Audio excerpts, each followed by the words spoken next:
Dan salah satu fasilitas yang sangat luar biasa adalah disiapkannya Ramadan yang kita akan mulai masuk besok.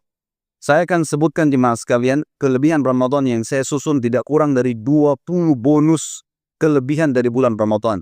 Tentu saya akan sebutkan sebagian di malam ini dan insya Allah pada malam makan besok saya akan lanjutkan sisanya. Ramadan memiliki 20 kelebihan. Dan kalau ada satu swalayan, toko, supermarket, mall menawarkan 2-3 bonus saja, mungkin orang akan berbondong-bondong mendatanginya. Bagaimana kalau kita mendapatkan 20 manfaat? Dan manfaat ini bukan manfaat diskon, beli pakaian atau makanan, tapi sesuatu yang luar biasa. Yang pertama jemaah sekalian, kelebihan bulan Ramadan yang tidak bisa dibutakan mata kita dengannya dan depan mata kita adalah bulan diturunkannya Al-Quran. Al-Quran bukanlah sebuah buku ditulis oleh profesor atau doktor, tapi buku yang diturunkan dari langit oleh pencipta langit dan bumi ini. Bukan hanya sebuah hiasan yang ditaruh di rak buku. Apapun yang kita ingin temukan di sana ada, petunjuk ada, kisah umat sebelumnya ada, bagaimana kehidupan kita di akhirat juga ada. Dan Al-Quran ini dibagi oleh para ulama menjadi 4 bagian, dan setiap tiba Ramadan, maka semua sahabat, semua tabi'in meninggalkan hampir seluruh kegiatan yang lain kecuali membaca Al-Quran. Kalau seandainya kita memahami perilaku sahabat ini, kita akan lakukan hal yang sama dan jadikan Ramadan momen untuk mengenal Al-Quran. Dari 4 koinnya. Membacanya walaupun tidak mengerti artinya. Ini sudah ada pahala sendiri. Kemudian yang kedua mentadaburinya, mengambil makna dan hukumnya. Yang ketiga menghafalnya dan yang keempat adalah mengamalkannya.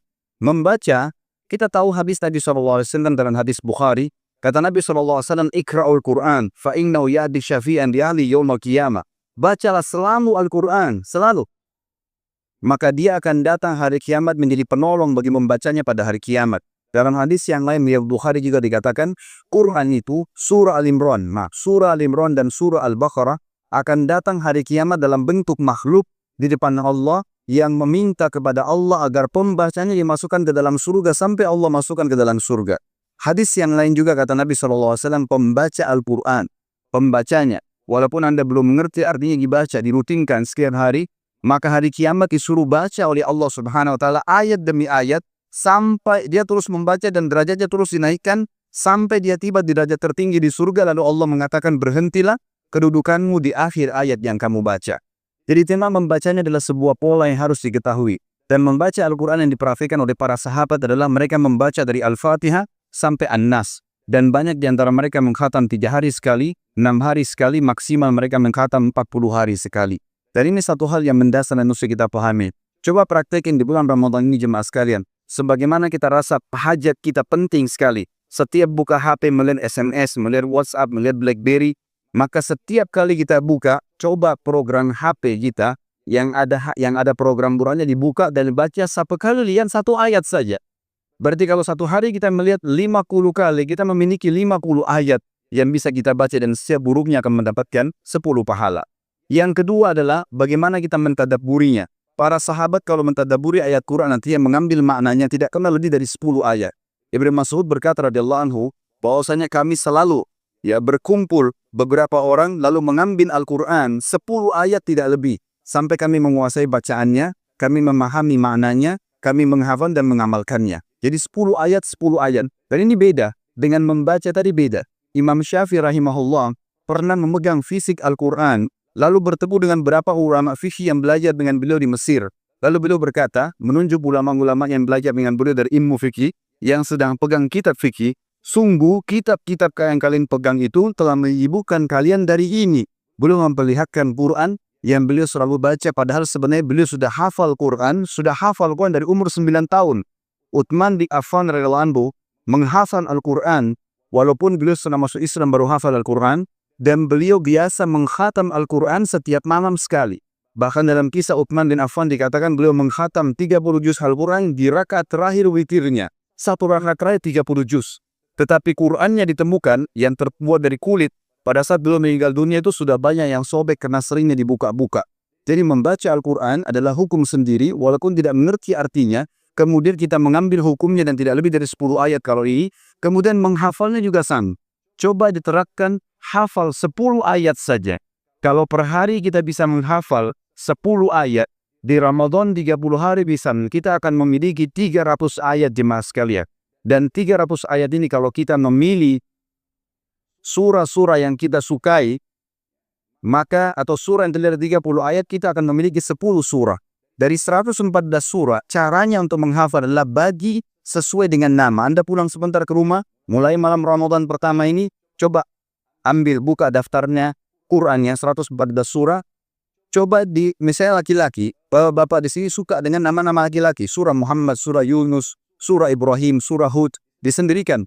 Ibu-ibu mungkin ada surah Maryam, ada surah An-Nisa, disendirikan. Ada surah nama hewan-hewan, disendirikan. Lalu kemudian mulai dengan surah yang paling Anda senangi, lalu mulai dihafal 10 ayat. Dan tepis semua was-was syaitan yang mengatakan bahwasanya nanti kita lupa.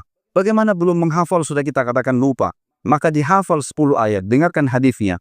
Kata Nabi SAW, orang yang 3 orang tidak akan dimakan jasadnya oleh tanah, para nabi-nabi, syuhada, dan para penghafal Al-Quran. Dan tidak ada kata terlambat karena banyak sahabat yang masuk Islam umur 60 tahun tapi mereka bisa menghafal Al-Quran. Kemudian selanjutnya adalah yang terakhir mengamalkan Al-Quran itu sendiri. Dan Allah menjelaskan dalam Al-Quran tentang masalah Al-Quran diturunkan di bulan Ramadan yang sudah masyhur, a'udzubillahi minasyaitonir rajim, syahrul Ramadan alladzi unzila fihi al-Qur'anu hudan lin-nasi wa bayyinatin minal huda wal furqan. Bulan Ramadan di mana bulan diturunkan Al-Quran, maka para ulama fahamin ini adalah mereka bersahabat, membaca, terus merenungi Al-Quran itu, yang di dalamnya ada petunjuk bagi manusia dan juga penjelas terhadap segala sesuatu yang dibutuhkan oleh manusia itu. Di dalam hadis yang diriwayatkan oleh Hakim, kata Nabi SAW, Al-Quran, Suhuf Nabi Ibrahim, itu diturunkan di hari pertama Ramadan. Kemudian Taurat Nabi Musa diturunkan hari ke-6 dari Ramadan. Injil Nabi Isa diturunkan di hari 13 dari Ramadan. Dan Al-Quran diturunkan di hari 24 atau hari 27, dua riwayat yang menjelaskan dari bulan Ramadan. Berarti Ramadan memang turunnya kitab-kitab tersebut. Yang kedua saudaraku, kelebihan bulan Ramadan adalah bulan yang diisi dengan pengampunan, pemutihan terhadap semua kesalahan. Kata Nabi SAW, mulai malam ini niatkan dalam hati yang benar.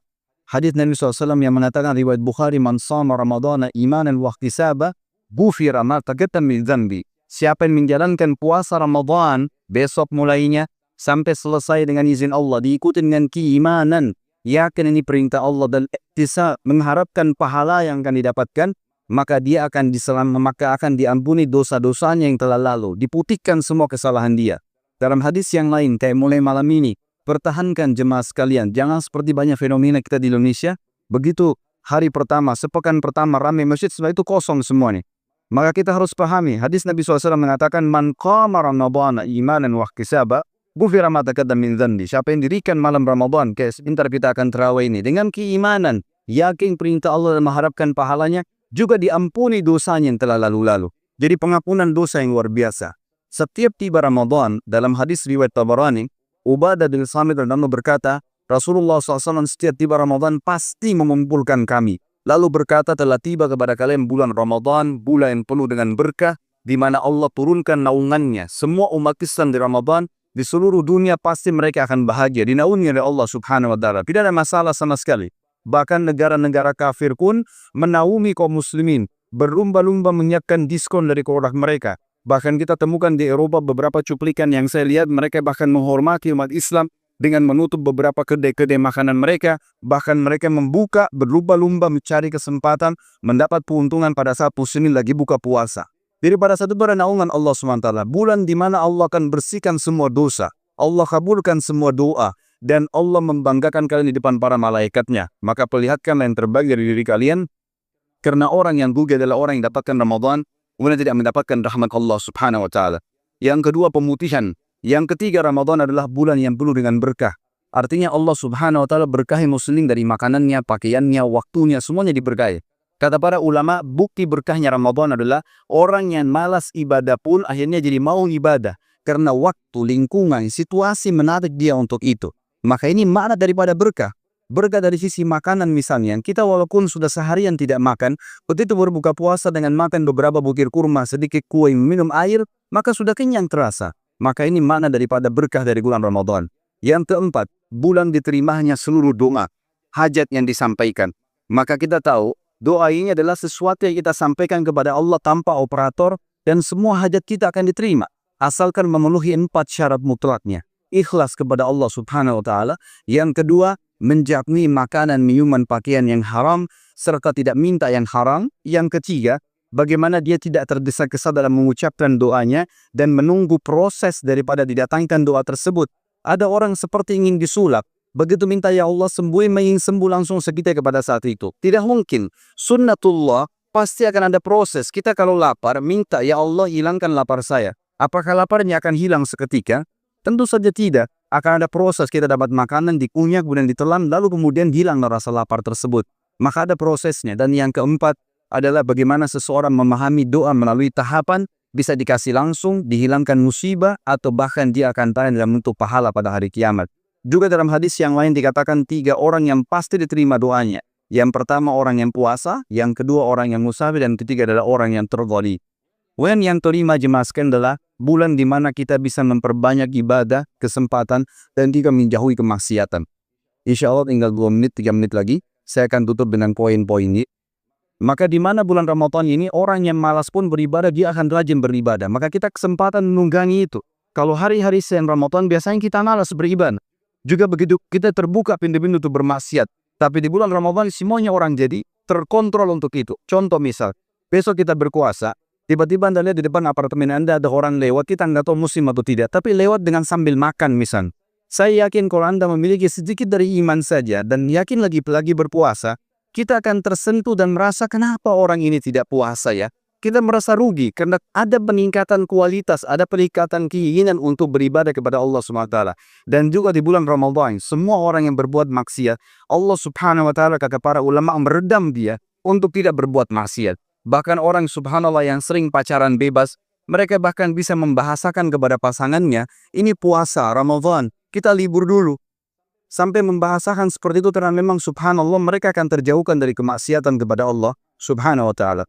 Bulan Ramadan juga yang keenam adalah kalau ada yang punya kelebihan harta dan bisa umroh yang dikerjakan di bulan Ramadan ini akan mendapatkan pahala haji plus bersama Nabi Muhammad SAW. Kata Nabi SAW dalam hadis sahih riwayat Tirmidzi, umroh fi Ramadan ta'dilu hujjatan mai. Umroh yang dikerjakan bulan Ramadan dengan 30 juta rupiah, maka itu akan mendapatkan pahala seperti haji yang kita tahu biayanya sekarang udah hampir mendekati 100 juta dan dilakukan sampai 5-6 hari dan umroh hanya dikerjakan 1-2 jam bisa menyamai pahala haji. Dari sebuah fadilah yang besar sekali. Terlebih lagi kita bisa sholat di Masjid Haram yang pahalanya lebih dari 100.000 pahala. Dan sampai minggu pertama Ramadan terbuka pendaftaran umroh. Maka maksimalkan umroh Ramadan karena memang pahalanya seperti haji bersama Nabi SAW. Yang ketujuh jemaah sekalian adalah ada bulan di mana dilipat gandakan pahala kita. Kita tahu Lailatul Qadar. Saya tidak perlu panjang lebar jelaskan masalah ini, tapi lebih baik daripada 1000 bulan.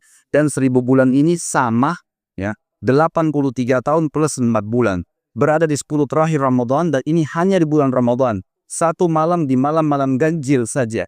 Dan di sini ya kata para ulama, siapa yang mengucapkan subhanallah saja pas Lailatul Qadar, maka pahalanya sama dengan subhanallah 1000 bulan atau 83 tahun plus 4 bulan. Apapun yang kita lakukan sedekah 1000 rupiah sama dengan 1000 rupiah yang kita dapatkan selama kita kerjakan selama 1000 bulan. Kita sholat malam dan ini puncaknya. Kata Nabi SAW, siapa yang mendirikan malam Lailatul Qadar dengan qiyam, dengan sholat malamnya, tarawihnya, atau sholat tahajudnya dengan keimanan dan mengharapkan pahalanya, juga diampuni semua dosa-dosanya yang lalu. Intinya, semua yang kita kerjakan, amal soleh sekecil apapun, dilipat gandakan seperti 1000 bulan atau 83 tahun. Juga di bulan Ramadan jemaah sekalian, kita diajurkan, ini 3 poin sampai 10 poin pertama saja.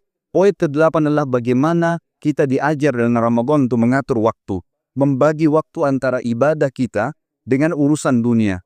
Kalau Ramadan tiba, kalau hari-hari selain Ramadan biasanya orang malas pola Senin Kamis. Alasannya jam kerja, waktu kerja, panas udara dan seterusnya. Tapi bulan Ramadan kita dituntun untuk itu. Akhirnya kita bisa mengatur waktu walaupun panas, walaupun capek, walaupun kita harus kerja mencari nafkah, tapi tetap kita akan paksakan diri berpuasa. Ada pengaturan waktu. Dibiasakan kita bangun, dibiasakan kita sholat malam, dibiasakan bangun di waktu sahur. Sahur itu biasanya 1 jam sebelum subuh. Dan kalau kita sadari, 1 jam sebelum subuh yang kita dilatih selama sebulan oleh Allah Subhanahu wa Ta'ala adalah waktu sepertiga malam, di mana memang setiap hari kita disuruh tahajud dan Allah turun ke langit bumi menerima doa setiap hambanya. Maka ada pengaturan waktu yang dididik kita untuk membiasakan atau terbiasa melakukannya.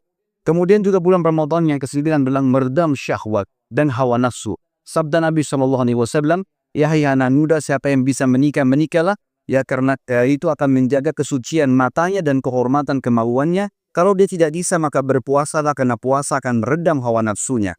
Sedikitnya makanan dan minuman membuat kita teredam dari hawa nafsu kita.